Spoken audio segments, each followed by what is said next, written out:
계속해서 논쟁이 일어나고 있습니다. 거짓 선지자들이 와가지고 복음 외에 할례를 받아야 된다, 율법 지켜야 된다, 막 이렇게 했는데 사도들이 어떤 결정을 내립니까? 오늘 이 말씀 보시면은 7절에 도리어 그들은 내게 무할례 자에게 복음을 전함을 맡은 것이, 이방인을 말하는 거죠.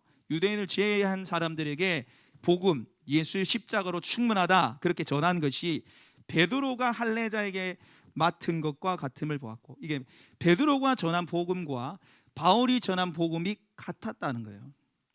다른 게 아니었다는 거예요. 베드로도 유대인들에게 예수의 십자가를 믿어야지, 부활을 믿어야지 구원받는다고 전했고, 바울도 예수님 십자가로 충분하다고 같이 전했다는 거예요. 그래서 9절 말씀에 보면 하반절에 친교의 악수를 하였으니 라고 되어 있어요. 친교의 악수.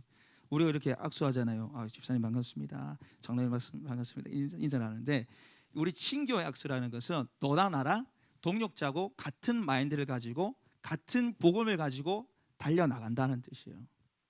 그러니까 같이 결정을 내린 거예요. 같이 예수님의 십자가로 충분하다는 결정을 완벽하게 내린 사건을 지금 얘기하는 것입니다. 여러분, 오늘 이 회의, 예루살렘의 회의가, 이 결정이 우리에게 주는 의미가 무엇일까? 예루살렘의 공회의가 영적인 의미가 무엇일까? 한마디로 말하면 자유입니다. 자유. 복음 안에서의 자유를 말하는, 복음 안에서의 자유. 그리고 오늘 여러분 4절에 보시면 이는 가만히 들어온 것은 거짓 형제들 때문이라, 그들이 가만히 들어온 것은 그리스도 예수 안에서 우리가 가진 뭐를 보고요? 자유를 엿보고 우리를 종으로 삼고자 함이로되. 그러니까 이 복음 안에 예수님의 십자가로 율법에서 자유, 음식법에서 자유, 정결의식에서 자유, 정죄감에서 자유, 이 모든 자유를 빼앗아 가려고 그랬다는 거예요. 그래서 우리가 한시도 허락하지 않았다. 이 회의가 결정하는 것은 우리에게 복음 안에서의 자유를 얘기하는 거예요. 그럼 복음 안에서의 자유가 뭐냐? 첫 번째는 우리 한번 따라해 보겠습니다. 문화로부터 자유합니다. 복음이 주는 자유가 뭐냐면 문화로부터의 자유예요. 여러분, 율법은 크게 세 가지로 나눌 수 있는데 우리 한번 따라해 보겠습니다. 제사법, 의식법, 도덕법. 제사법, 의식법, 도덕법이 있는데, 여러분 제사법, 의식법은 폐지된 거예요. 이게 아무 의미가 없다는 게 아니라 예수님, 실체이신 예수님이 오셨기 때문에 그것을 지켜 행할 필요가 있다 없다고요? 필요가 없다는 거예요. 제사법은 뭡니까? 번제, 소제, 속죄제 뭐 이런 걸 드리는 걸 말하잖아요. 그리고 의식법은 할례, 음식법, 정결의식에 해당하는데, 이 모든 것이 누구를 말미암아 성취가 됩니까? 예수님으로 말미암아 성취가 돼요. 예수님을 가르치는 거였다고요. 그래, 마지막 도덕법은 어때요? 다른 신을 섬기지 말라, 내 부모를 공경하라, 십계명을 도덕법을 들 수 있는데, 이것은 지금 우리도 어떻게 해야 돼요? 지켜 행해야 되는 법입니다. 지금 하나님의 교회 제7안식교회 주장한 게 뭐예요? 안식을 지키고 유월절 행해라는 거예요. 구약 성경에 있잖아. 왜 안식일 안 지켜, 유월절 안 지켜? 여러분, 이렇게 주장하면 뭐도 해야 돼요? 제사 드려야 돼요. 여기 우리 저기 하나님 교회 있잖아요. 그럼 걔들 맨날 소 잡고 양 잡아야 돼요. 그렇게 주장하면 안 돼요. 여러분, 의식법, 도덕법, 이 제사법, 의식법과 이 제사법은 필요 없는 게 아니에요. 지금 우리가 이 시대에 왜 이것을 말씀을 연구하고 말씀 묵상했냐면 예수님의 십자가 의미를 확연히 드러내는 거예요. 번제는 뭡니까? 모든 걸 태워주는 거예요. 예수님 우리를 위해서 뭐예요? 모든 걸 다 태워주셨잖아요. 모든 걸 다 바쳤잖아요. 그러니까 이 의식법과 제사법을 보면 십자가 의미가 밝히 드러나게 된다는 거예요. 그러나 도덕법은 지금도 우리에게 적용돼서 지켜 행해야 되는 것인데, 오늘 이 유대인들의 문제가 뭐냐면 이 의식법, 제사법이 그때 당시에 유대인들의 문화였어요. 관습이었단 말이에요. 그러니까 이것도 행해야 된다는 거예요. 구원받으려면 이 문화, 관습 따라와야 된다는 거죠. 그렇게 주장한 겁니다. 여러분, 우리 만약에 130년 전에 복음이 한국 땅에 들어왔을 때 선교사님들이, 야, 그리스도인이 되려면 양반 문화를 따라야 돼, 양반이 돼야 돼. 그러면 여러분, 천민들이 구원받을 수 있었겠습니까? 구원 못 받죠. 반대로요, 예수님을 믿으려면 천민 문화를 따라야 돼, 천민처럼 살아야 돼. 그럼 양반들이 구원받을 수 있겠습니까? 구원 못 받는 거예요. 선교사님들이 이 갈라디아서 2장 말씀을 정확하게 알고 있었기 때문에 문화를 따르는 게 아니라 복음 안에 양반이든 쌍놈이든 관계없이 함께 예리며 신앙생활을 할 수 있었다는 거죠. 근데 여러분, 이게 사실 교회 역사에 보면은 이 문화 간섭 때문에 교회가 분열되고 짜게진 일이 많이 있었어요. 16세기 네덜란드 중심으로 형성된 메노나이트라는 교단이 있는데, 이 교단이 부흥하고 성장하다가 17세기에 딱 쪼개졌어요. 왜 쪼개졌냐면은 그때 당시 사람들은 이 단추가 개발 안 될 때거든요. 그 옷을 묶고 다녔어요. 끈을 묶고 다녔는데, 근데 단추가 개발이 된 거예요. 단추가. 그래서 오늘날 보니까 단추가 개발돼도 사람들이 단추를 딱 이게 딱 차고 오는 거예요. 근데 딱 보니까 이 단추가 뭐가 빛나고 이상해 보여. 사시스럽게 보여서. 한 사람이 일어나, 야, 그 단추 입고 예배드리면 안 돼. 그 이상한 거야. 옷을 이렇게 매여서 딱 입고 와서 예배드려야지. 아니 무슨 소리야? 지금 단추 이게 편하고 얼마나 좋은데 왜 그러냐? 이래가지고 파가 날리게 돼. 쪼개져요. 꼴랑 뭐 때문에? 단추 때문에. 단추 그게 뭐라고, 그죠? 우리 한번 따라해 보겠습니다. 진리가 아니면 따라가 주자. 진리가 아니면 여러분 교회에서 따라가 줘야 돼요. 진리가 아닌 문제 가지고 여러분 싸우시면 안 돼요. 제가 생명상 공부 때 한번 얘기했는데, 이 강단 위에 피아노를 샀는데 강단 위에 교회 피아노 올려야 되냐? 아니다. 피아노 강단 안에 놔둬야 된다. 이것 때문에 교회가 쪼개졌다 하잖아요. 10년 뒤 세월이 지나서 만나서 누가 강단 위에 있는지 누가 강단 아래에 있는지 기억도 못하는 자존심 때문에, 그 자존심, 그게 뭐라고? 피아노 때문에 교회를 쪼개고. 여러분, 한국 교회도 마찬가지고 80년대까지만 해도 예배 시간에 복음성 부르면 안 됐어요. 기타 치고 이 CD 치면 안 된다 그러고 술집에서 하는 거라고. 들어치면 난리 났잖아요. 여러분, 이건 문화입니다. 문화. 복음은 문화에서 우리를 자유케 하는 거예요. 할렐루야. 문화 관습에서 자유케 돼야 된다는 거죠. 금산에 가면은 기역자 교회로 유명한 금산교회가 있습니다. 기역자 교회. 왜 기역자 교회냐면은 이 교회 건물 자체가 기역자로 생겼어요. 이렇게 생겼는데, 이때 당시는 남녀 유별해가지고 지금 우리 막 섞여서 앉고 이렇게 하는데, 그때 당시 사람들을 보면 충격받을 거예요. 한쪽은 남자, 한쪽은 여자 이렇게 앉았어요. 기역자 모양으로. 이쪽 남자, 이쪽 여자 이렇게 앉고 얼굴도 못 보게 만들려고 중간에 천도 딱 세워놨어요. 그래서 이 교회 이름이 뭐냐면 기역자 교회예요. 그런데 이 교회가 유명한 이유가 또 따로가 있어요. 따로 있는데, 왜냐하면 그 교회 조덕삼과 이작이라는 사람 때문에요. 조덕삼과 뭐 아시는 거 고개를 끄덕끄덕거리시는데, 여러분, 이 조덕삼이 그 금산에서 최고의 갑부였어요. 엄청나게 돈이 많았단 말이에요. 땅이 많아가지고 이 사람의 땅을 밟고 안 지나다닐 수가 없는 거예요. 걸어 다니려면 이 사람이 있는 땅을 다 걸어 다녀야 되고, 그 밑에 소작인들이 엄청 많았어요. 이제 그 땅을 받아가서 농사지어서 먹고 사는 사람이 엄청 많았는데, 이분이 데이트라는 선교사님을 만나서 예수님을 믿게 돼요. 그래서 자기 사랑방에서 금산교회가 시작이 됩니다. 그리고 나중에 이후에 사람들이 늘어서 이 사람이 예배당을 헌물을 합니다. 자기 땅에 예배당을 지을 수 있도록 헌금을 다 내놔요. 그런데 이 집안에 머슴이 한 명 있었는데, 이 조동삼 집안에 머슴이 한 명 있었는데, 그 사람이 누구냐면 이자익이에요. 이자익이라는 사람이라고요. 이자익입니다. 이자익. 제가 발음이 안 좋죠.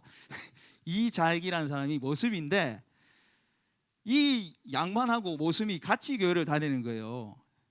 전도 받아가지고 같이 교회를 다녔는데, 이제 교회가 성장하다 보니까 이제 사람들이 들고 이제 장로 투표를 하게 됐습니다. 근데 후보가 누구냐면 조덕삼하고 이자익입니다. 조덕삼하고 이자익이 장로 후보로 딱 올라간 거예요. 투표를 했는데, 여러분 누가 됐냐면은 이자익이 된 거예요. 모슴이 된 거예요. 모슴이. 그 순간 갑분사, 여러분 갑분사 아십니까? 갑자기 분위기 싸해진 거죠.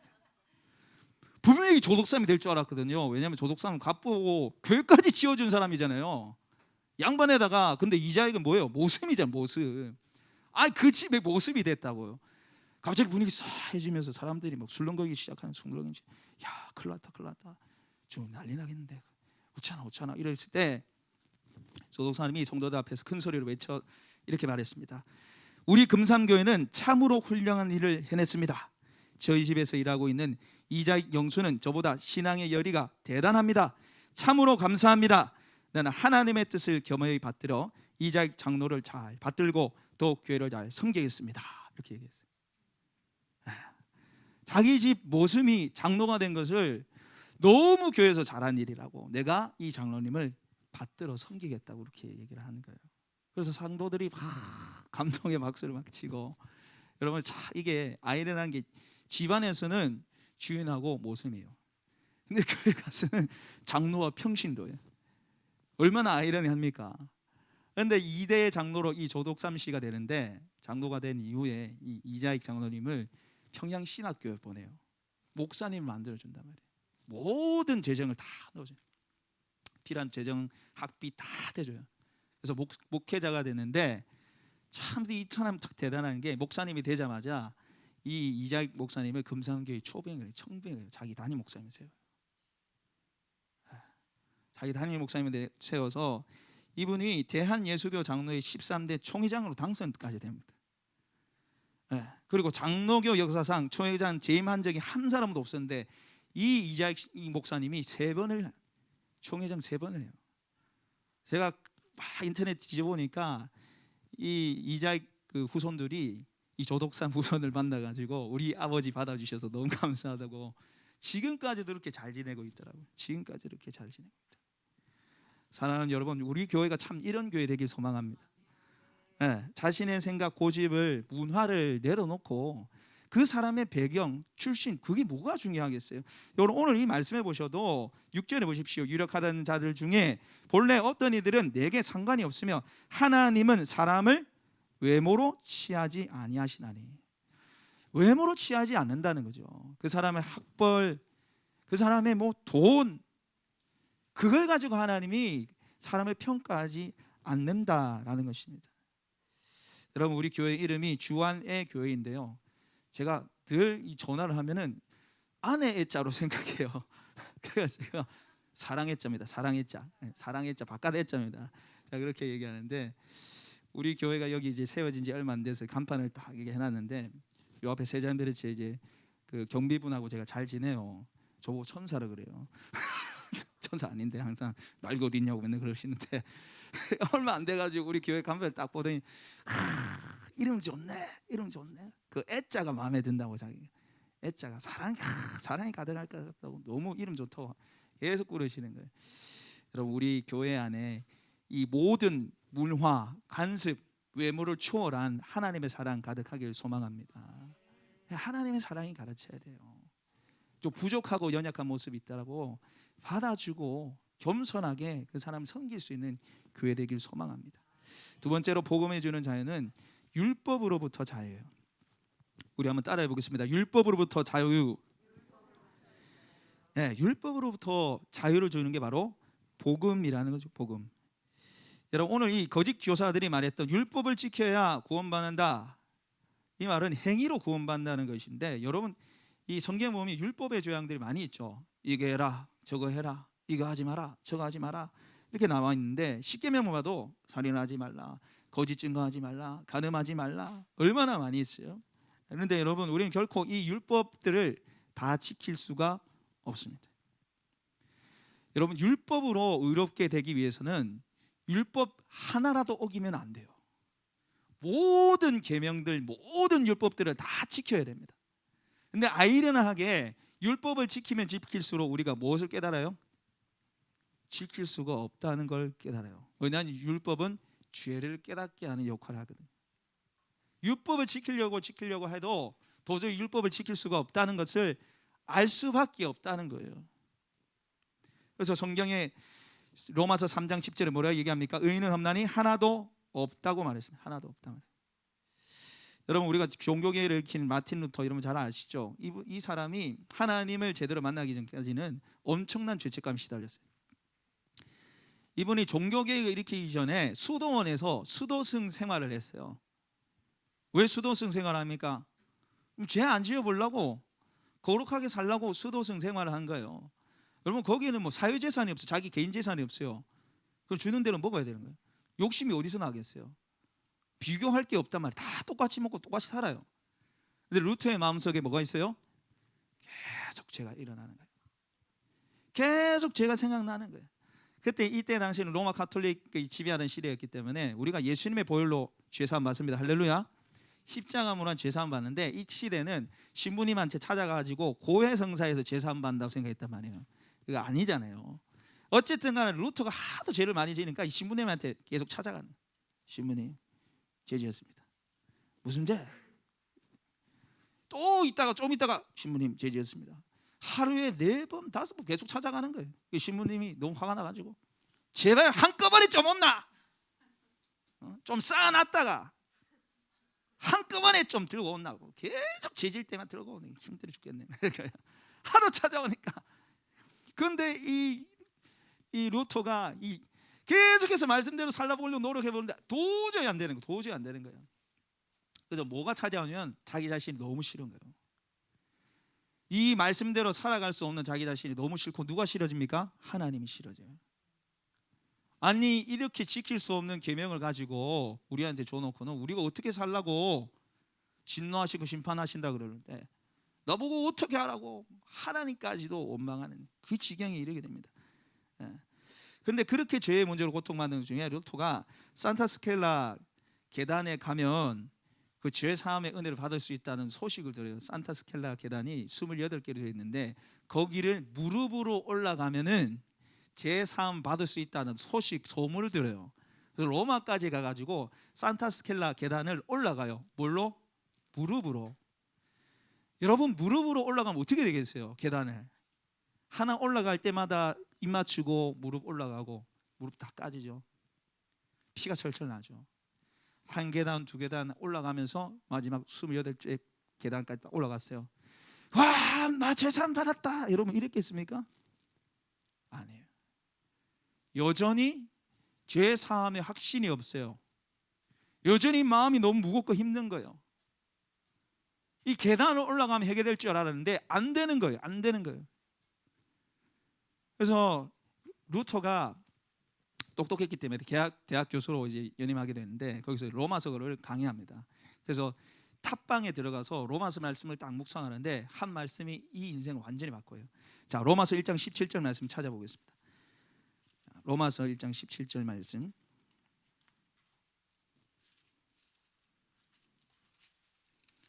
자, 로마서 1장 17절 말씀.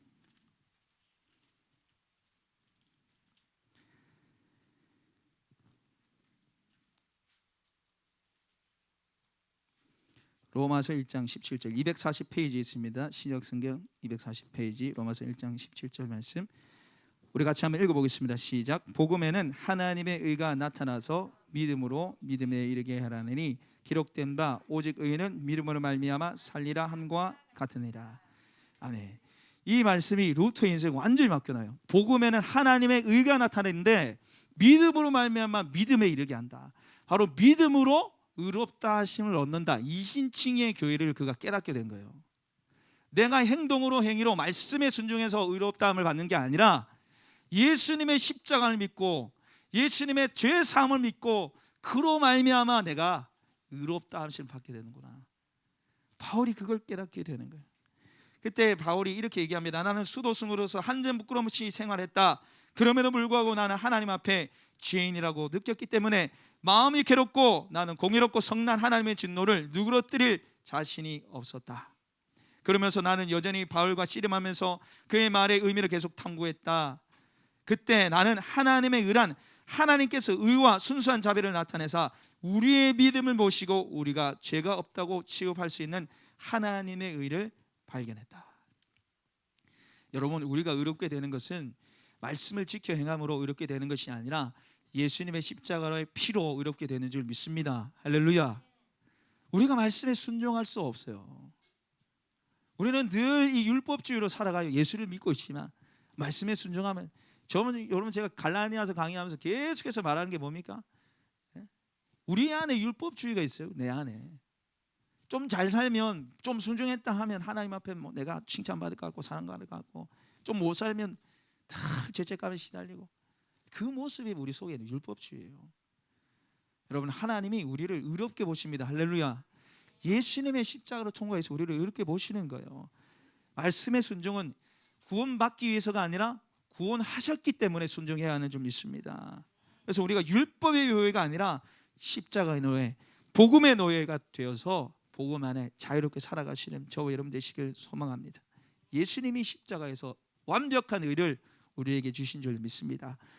세 번째로 복음이 주는 자유는 우리 한번 따라해 보겠습니다. 죄책감으로부터 자유입니다. 자, 복음이 주는 자유는 첫 번째 뭐였죠?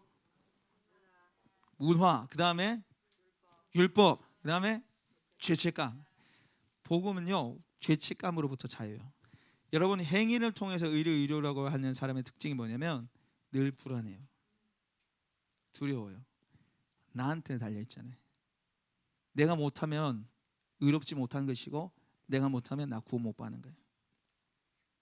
여러분 속에 혹시 이런 소리 들리지 않습니까? 야, 네가 그러고도 예수 믿는다고? 네가 그러고도 주일 예배 드리러 나갔냐? 네가 무슨 면목에서 주일 예배 드리냐? 네가 무슨 면목에서 설교하냐? 그러고 네가 목사냐? 여러분, 제가 설교를 앞두고 가끔씩 마귀가 저한테 속삭여요. 네가 그러고도 목사냐? 네가 그러고도 설교할 수 있다고 생각하냐? 너나 똑바로 살아. 너나 똑바로 살아. 네 철판, 얼굴 철판 으스 두껍네. 제가 이 마음이 들으면 너무너무 힘들어요. 너무너무 힘들어요. 요 사단이요, 끊임없이 우리에게 네가 그러고도 예수 믿는다고, 하나님 널 사랑한다고, 양심 좀 있어라 이 죄인아, 그렇게 얘기한다. 여러분, 이 소리가 우리가 들릴 때 어떻게 해야 합니까? 아무리 생각해도 내가 죄인이 맞아요. 아무리 생각해도 하나님 나 싫어할 것 같아요. 어떻게 해야 돼요? 우리 로마서 8장 1절 2절 말씀 찾아보겠습니다. 로마서 8장 1절과 2절 말씀 찾아보겠습니다. 신약 249페이지에 있습니다. 로마서 8장 1절과 2절 말씀. 로마서 8장 1절과 2절 말씀입니다. 우리 같이 한번 또박또박 읽어보겠습니다. 시작. 그러므로 이제 그리스도 예수 안에 있는 자에게는 결코 정죄함이 없나니 이는 그리스도 예수 안에 있는 생명의 성령의 법이 죄와 사망의 법에서 너를 해방하였습니다. 할렐루야. 그리스도 예수 안에 있는 자에는 결코 뭐가 없다고요? 정죄함이 없다. 죄와 사망의 법에서 너를 해방했다. 생명의 성령의 법이, 죄와 사망의 법이 뭡니까? 바로 율법을 말하는 율법. 우리는 이 율법에 따라서 진노와 심판을 반드시 받아야 할 백성들인데, 생명의 성령의 법이 율법에서 우리를 어떻게 했다고요? 자유케 했다는 거예요. 예수님의 십자가로, 예수 안에 있는 그 은혜로.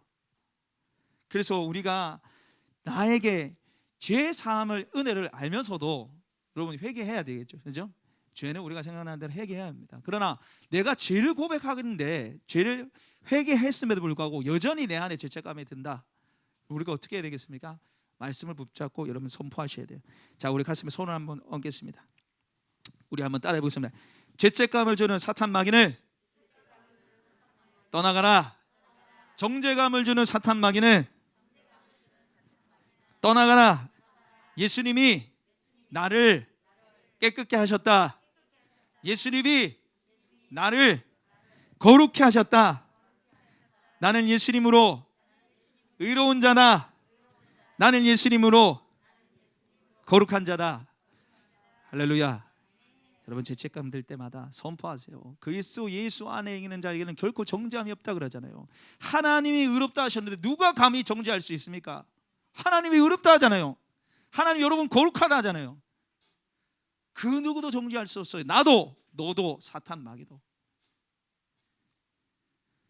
여러분, 리베카 피펫이라는 분이 계신데, 이분이 영향력 있는 여성 사역자인데, 하루는 여자 집사님이 이 리베카 피켓에게 찾아와서 상담을 신청했어요.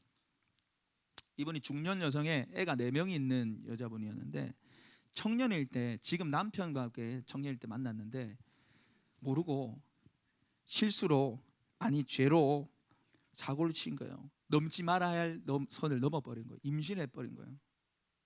결혼도 안 했는데. 교회에 알려지는 게 너무 두렵고 무서워서 낙태를 해버려요. 낙태를 해요. 근데 지금 중년 여성에 대해서 그 남편과 결혼해서 애가 4명이 있는데 마음속에 늘 뭐가 있냐면, 너는 살인자야. 너 살인자잖아. 아무 죄도 없는 아이 네가 죽였잖아. 그 마음이 계속 찾아오는 거예요. 아무리 회개해도 하나님, 제가 그때 아이 죽인 거 정말 잘못했습니다. 저 죄 좀 용서해 주세요. 아무리 죄를 고백하고 회개해도 안 되는 거예요. 너무너무 마음이 힘든 거예요. 늘 자기 속에서 너 살인자야, 너 살인자야.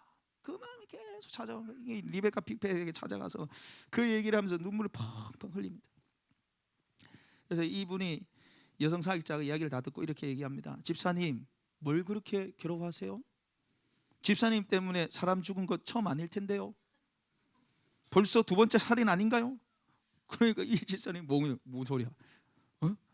너 내 낙태시킨 밖에 없는데. 그래서 리베카가 이렇게 얘기합니다.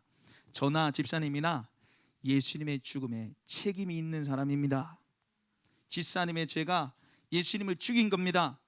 종교개혁자 마틴 루터는 모든 사람은 주머니 속에 못을 들고 다닌다고 얘기했어요. 집사님도 그 못으로 예수님의 십자가에 못 박아 죽인 겁니다. 전에 예수님을 죽여봤으면 왜 또다시 못 죽이겠습니까? 그렇게 얘기합니다. 이분이 망치로 머리를 땅 때린 것처럼 충격을 받았어요. 집사님, 하나님께서 하나님의 아들을 죽인 그 무시무시한 죄도 용서했는데 그 아기를 죽인 죄도 하나님 용서해 주지 않겠습니까? 하고 펑펑 울었답니다. 여러분, 우리 여기 있는 우리 모두도 살인자죠. 우리의 죄로 예수님을 죽인 살인자입니다. 근데 하나님이 우리 죄를 용서해 주셨잖아요. 아들 죽인 죄도 용서해 주셨습니다. 할렐루야.